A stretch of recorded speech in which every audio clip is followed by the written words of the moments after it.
Praise the Lord. ദൈവ തിരുനാമം മഹത്വപ്പെടുമാറാകട്ടെ. വീണ്ടും ഒരു വെള്ളിയാഴ്ച പകൽ കാണുവാൻ ചക്കവണ്ണം കർത്താവ് നമ്മെ ബലപ്പെടുത്തിയല്ലോ. കഴിഞ്ഞ ചില നാളുകളായി, ചില ദിവസങ്ങളായി നമ്മളൊക്കെ നമ്മുടെ ഭവനങ്ങളിൽ ആയിരിക്കുന്ന ഈ പ്രത്യേക സാഹചര്യത്തിൽ നമുക്ക് ദൈവസന്നിധിയിലും ദൈവവചനത്തോടും നമുക്ക് അധികമായി എടുക്കുവാൻ ചക്കവണ്ണം സ്വർഗം നമ്മളെ ബലപ്പെടുത്തുമാറാകട്ടെ. ഒരു ചെറിയ ചിന്ത. എബ്രായ ലേഖനം 4-ാം അധ്യായം അതിൻ്റെ 16-ാമത്തെ വാക്യം. അതുകൊണ്ട് കരുണ ലഭിപ്പാനും തത്സമയത്ത് സഹായത്തിനുള്ള കൃപ പ്രാപിപ്പാനുമായി നാം ധൈര്യത്തോടെ കൃപാസനത്തിന് അടുത്ത് ചെല്ലുക. ദൈവനാമം മോത്തപ്പെടുമാറാകട്ടെ. ഈ വേദഭാഗം നാം വായിച്ചു വരുമ്പോൾ ഏകരക്ഷിതാവും ഏകമധ്യസ്ഥനും ആയ തമ്പുരാന്റെ കരങ്ങളിൽ ഏൽപ്പിക്കപ്പെട്ട് നിലവിളിക്കേണ്ട കാലമായി എന്നുള്ളതിന് യാതൊരു സംശയവുമില്ല. ഇവിടെ വചനം പറയുന്നു, അതുകൊണ്ട് കരുണ ലഭിപ്പാനും തത്സമയത്ത് സഹായത്തിനുള്ള കൃപ പ്രാപിപ്പാനുമായി നാം ധൈര്യത്തോടെ കൃപാസനത്തിന് അടുത്ത് ചെല്ലണം. ഒന്ന്,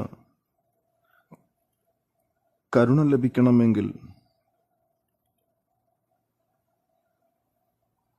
തക്ക സമയത്ത് വെളിപ്പെട്ടു വരേണ്ട സഹായത്തിന് കരം വെളിപ്പെട്ടു വരണമെങ്കിൽ ദൈവപയത്തിൽ ധൈര്യത്തോടെ കൃപാസനത്തിനടുത്തേക്ക് ചെല്ലണം. ഈ പ്രത്യേക സാഹചര്യത്തിൽ നമ്മുടെയൊക്കെ ഭവനങ്ങൾ നാം ആയിരിക്കുമ്പോൾ കരയാനും നിലവിളിക്കുവാനും ഒരു ചെറിയ കൂട്ടമായെങ്കിലും നാം എഴുന്നേൽക്കേണ്ട കാലമായി എന്ന ദൈവത്തിൻ്റെ വചനം നമ്മെ പഠിപ്പിക്കുന്നു. അതേ അധ്യായത്തിൻ്റെ 14-ാമത്തെ വാക്യം മുതൽ താഴോട്ട് വായിക്കുമ്പോൾ, ആകയാൽ ദൈവപുത്രനായ യേശു ആകാശത്തിൽ കൂടി കടന്നുപോയൊരു ശ്രേഷ്ഠ മഹാപുരോഹിതനായി നമുക്കുള്ളതുകൊണ്ട് നാം നമ്മുടെ സ്വീകാരം മുറുകെ പിടിച്ചുകൊള്ളുക. നമുക്കുള്ള മഹാപുരോഹിതൻ നമ്മുടെ ബലഹീനതകളിൽ സഹതാപം കാണിപ്പാൻ കഴിയാത്തവനല്ല, പാപമൊഴികെ സർവത്തിലും നമുക്ക് തുല്യമായി പരീക്ഷിക്കപ്പെട്ടവനത്രേ. ഇവിടെ വചനം പറയുന്നു, നമ്മളെ സഹായിപ്പാൻ കഴിവുള്ളവൻ, അവൻ നമ്മോട് സഹതാപം കാണിപ്പാൻ കഴിയുന്നവനാ. അതുകൊണ്ട് ദൈവമക്കളെ, നമ്മൾ എഴുന്നേറ്റ് പ്രാർത്ഥിക്കേണ്ട കാലമായി, എഴുന്നേറ്റ് അതാതിടങ്ങളിൽ ദൈവസന്നിധിയിൽ നിലവിളിക്കേണ്ട കാലമായി എന്നുള്ളത് വചനം നമ്മെ വ്യക്തമായിട്ട് പഠിപ്പിക്കുന്നുണ്ട്. തകർന്നു പോകുന്ന കൂടാരത്തിന് വേണ്ടിയല്ല, നശിച്ചു പോകുന്ന ഈ ഭൂമിയിലേക്ക് തന്നെ ലയിച്ചു പോകുന്ന, ചേർന്ന് പോകുന്ന ഒരു കെട്ടുപണിക്ക് വേണ്ടിയല്ല ദൈവം നമ്മളെ ഓരോരുത്തരും വിളിച്ചിരിക്കുന്നത്. മനുഷ്യന്റെ ചിന്തകൾക്കും വിചാരങ്ങൾക്കും അപ്പുറമായി ദൈവത്തിന്റെ കരം തന്നെ വെളിപ്പെട്ട് വരണമെന്ന് ഇന്ന് ലോക നേതാക്കന്മാർ പോലും വിളിച്ചു പറയുന്ന ഒരു കാലഘട്ടത്തിലേക്ക് നമ്മൾ വന്നിരിക്കുന്നു. ഇനി സഹായിക്കണമെങ്കിൽ ദൈവത്തിന്റെ കരം തന്നെ വേണം. പ്രിയപ്പെട്ടവരെ, നമ്മുടെ മുൻപിൽ കൂടി മരണം കടന്നു പോകുമ്പോൾ, പകർച്ചവ്യാധികൾ നമ്മുടെ മുൻപിൽ കൂടി കടന്നു പോകുമ്പോൾ, ജീവനുള്ള ദൈവമക്കളായി നാം എഴുന്നേറ്റേ മതിയാകത്തുള്ളൂ. ചലിക്കുന്ന പ്രാണിയായി നാം എഴുന്നേറ്റേ മതിയാകത്തുള്ളൂ.